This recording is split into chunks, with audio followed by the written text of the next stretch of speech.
नमस्कार, आप देख रहे हैं इंडिया इनसाइड न्यूज और मैं हूं आप सभी के साथ पहुंचेंगे। अब देखिए, कांग्रेस के कार्यकर्ताओं द्वारा शहीद स्मारक पर अभी प्रदर्शन किया जा रहा है महंगाई को लेकर, जिसमें डीजल, पेट्रोल, गैस की कीमतों ने आम आदमी की जेब पर भारी असर डाल रखा है, जिसको लेकर नारेबाजी में कार्यकर्ता इस समय जयपुर के शहीद स्मारक पर मौजूद है और यहाँ पर इस समय प्रदर्शन चल रहा है। टीकाराम जूली, गोविंद सिंह डोटासरा, इस समय और भी कई सारे नेता इस समय मौजूद है। मैं आपको दिखा देती हूँ एक बार। ऊर्जा का संकट आ गया है और संकट यही नहीं है, संकट इससे आगे और आने वाला है और ये लगातार कह रहे हैं, ये डैमेज कंट्रोल करने की बात कर रहे हैं। ये कह रहे हैं कि देश के अंदर ऊर्जा का, एलपीजी गैस का पर्याप्त मात्रा में भंडार है, तो फिर ये क्यों प्रेस कॉन्फ्रेंस कर रहे हैं, ये क्यों संसद के अंदर आने पे मजबूर हुए और देश के सामने ये कन्फेस इन्होंने किया कि आपको ऊर्जा को बचाना। तो देखा आपने किस तरीके से यहाँ पर बैठे माननीय नेतागण ने भी सरकार को घेरा है महंगाई को लेकर, एलपीजी के दामों को बढ़ने को लेकर और महंगाई में किस तरीके से आए दिन बढ़ रही है, किस तरीके से एलपीजी गैस, पेट्रोल डीजल ने एक आम आदमी की जेब पर भारी असर डाल रखा है।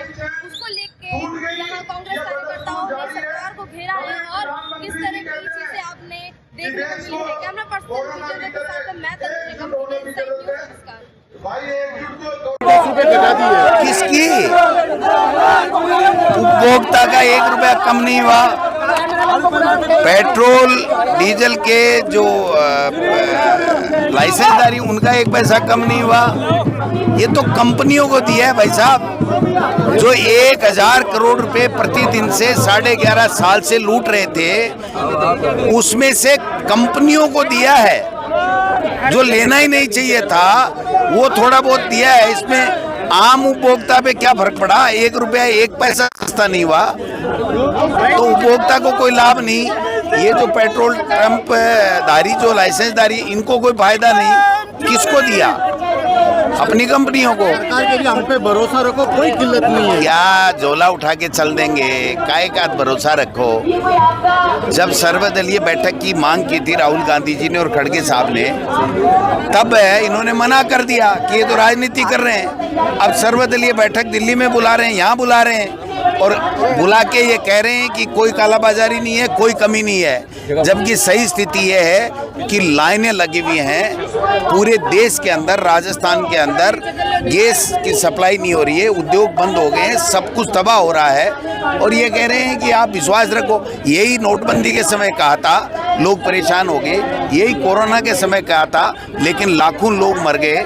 आज यही कह रहे हैं, लेकिन पैनिक है ना, पूरे देश और प्रदेश के लोग पैनिक हैं। महिलाएं, माता बहनें जो रसोई शाम को खाना बनाती हैं, उनके खाने के लिए गैस की सुविधा नहीं है, वो पैनिक है। जो रोजगार करने के लिए गए हुए थे उनको सिलेंडर नहीं, उद्योग बंद हो गए और उनके खाने के लिए भी, पकाने के लिए नहीं है गैस, तो वो अपने गांव आ गए, लकड़ी का चूल्हा जला रहे हैं।